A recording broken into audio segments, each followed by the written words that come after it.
Welcome back to Quarterlight, your car brochure channel. Today we'll be looking at the Triumph Spitfire.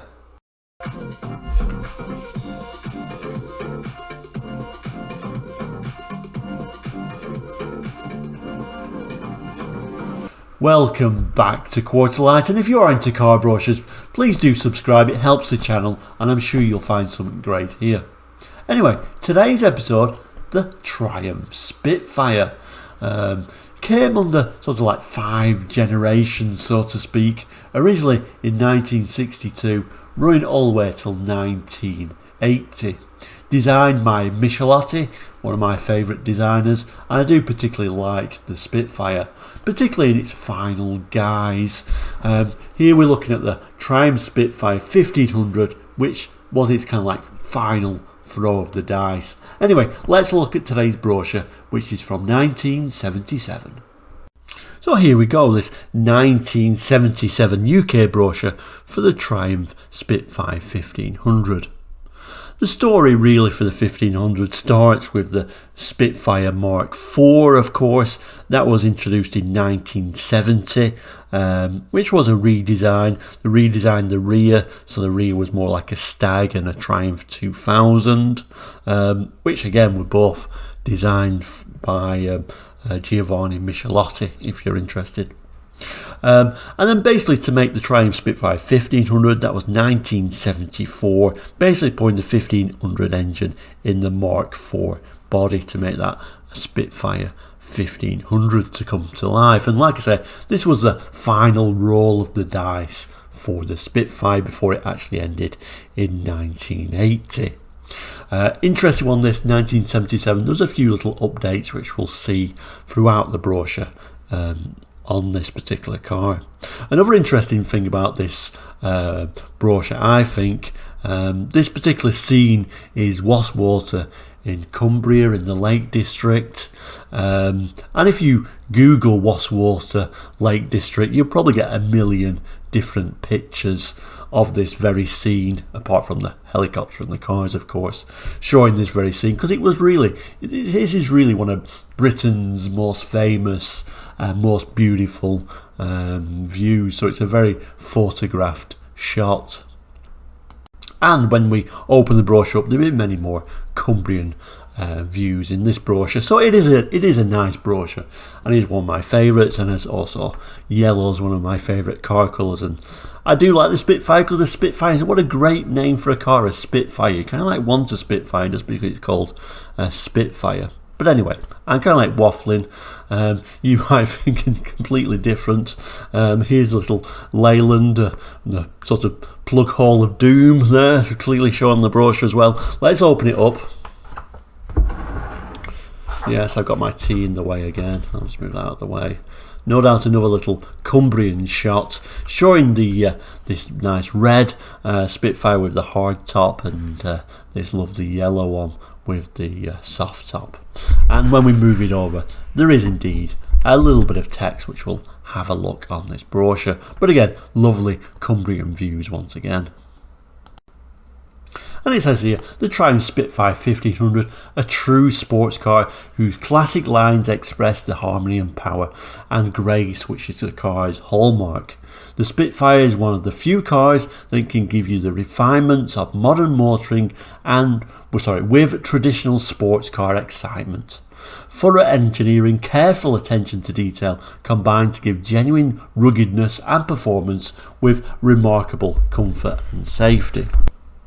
It goes on to say the Spitfire's distinguished 1493cc engine is incredibly strict with its fuel, but enormously generous with its power, developing 71 brake horsepower at 5,000 revs per minute. The sharp, confident acceleration can take you up to 100 miles per hour, and steady cruising at 50 can give you real economy, enhanced further by the optimal overdrive, up to 15.6 miles to the gallon. Performance figures by Autocar. And another lovely little view there, like I said, of somewhere in Cumbria. Beautiful little image of them fighting up this little small single track lane. Very complete contrast what it is here today. I'll just pop a little bit of a picture up. A very snowy day here in Canada. And we turn the page and another lovely scene of this helicopter taking off. And this is part of the charm for me of this particular brochure, is really the scenery in Cumbria and the Lake District. Beautiful scenes. Reminds me of a child going for hikes on a Saturday or a Sunday, and seeing these views. So it really takes me back, and I think that's why I do particularly like this brochure. Notice the wheels, kind of like a love it or hate it wheels, remind me almost like a top-loading washing machine drum to me. That are not the most attractive. Wire wheels by 77 were no longer available.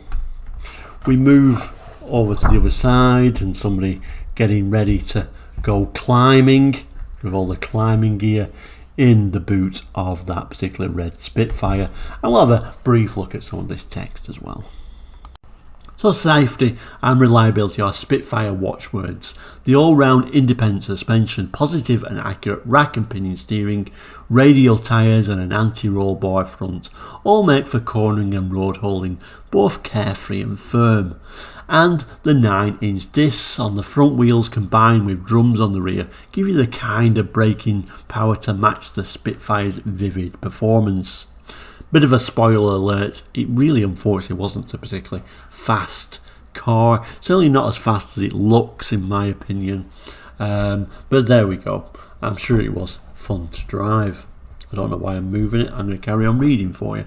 The chassis has a double backbone of brace steel and the windscreen is laminated for extra safety. The Spitfire is built for safety throughout. It has a new matte black driver's door mirror and windscreen wiper. At the front, a moulded black spoiler gives added high-speed stability, and the wraparound chromium-plated bumper and plastic coating underriders give proper impact protection. The American versions, of course, also had these ridiculously huge bumpers, and they actually got the 1573 a year earlier. But like I said, I think they spoiled the looks as they usually did for the American market with those huge bumpers. The back too is protected by a wraparound bumper, reversing lights and hazard warning lamps, and standard Spitfire equipment. A generous and convenient boot with an automatic light and full 7 cubic foot of space is just one part of the many practical and well designed qualities which the Spitfire has in abundance both outside and in. So the inside, and a very nice place it is indeed, the inside of the 77 Spitfire. They did do some updates for this year actually. 77 brought out these nice seats with this centre part in sort of like this nylon centre, and these headrests came out in 77 as well as these seats being a reclining type. Other changes for the year, we'll see this wood dash came out, and also we got some extra gear which we'll have a look on the next page because it does give us a better look of that interior. So 77 brought things like this hazard warning, and also these stalks. Before they tended to be these sort of like switches for everything, but they brought these stalks out from the TR7, I do believe. We also got things like an electric screen wash before it was just like a pump type system. Let's just have a quick look at some of this text because it does tell you about some of those features that came out in 77. So driving in the country or town, the Spitfire gives you the pleasure of deep, firm control. The reclining contoured seats have head restraints as standard. Seat facings are in flame retardant houndstooth fabric, trimmed in expanded vinyl coated fabric. The True Sports specification instrumentation is set into fine walnut veneer fascia surrounded by impact absorbing padding. A full wide mounted pile carpeting on the floor, 2 front parcel shelves, a centre armrest all help give you the feeling of style and comfort. Refinements such as interior recessed door handles, the fasten belts warning light, a cigar lighter, padded steering wheel make up the Spitfire's outstanding attention to detail. Steering column switches, controls in two-tone horns, side and headlamps, and dipping and flashing directional indicators. 2-speed electric windscreen wipers with a flick switch, with a flick wiper action and the electric windscreen washers. The gear lever and handbrake are perfectly positioned for instant action. The all synchromesh gear change is fast and smooth, and the tachometer gives you greater position when going quickly through the gears. The Spitfire has an anti-dazzle dipping rear view mirror, inertia rear seat belts to complete your safety. Then we get more pictures or more images of that famous Lake District scenery, and a little bit of an image of them putting up the soft top. I'm not going to read all this, but basically what it's saying is you got two different types. You know, you got that soft top and that hard top option.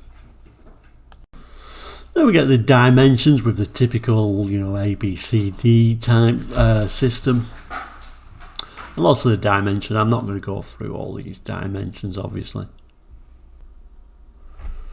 Before talking about the typical super cover, and then the specification page. So the specifications for this car, like we've mentioned, it's that we've now got a 1500cc engine in here, 71 brake horsepower. Exact cubic capacity on this, of course, is 1493.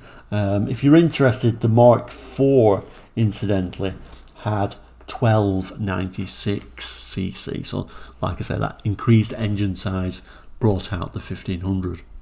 Some information about the clutch, the gearbox, which is a 4-speed all Cinco, steering, that rack and pinion, etc. And then discs on the front, drums on the rear, as was very common at this time. Suspension, electrical, of course, 12 volt.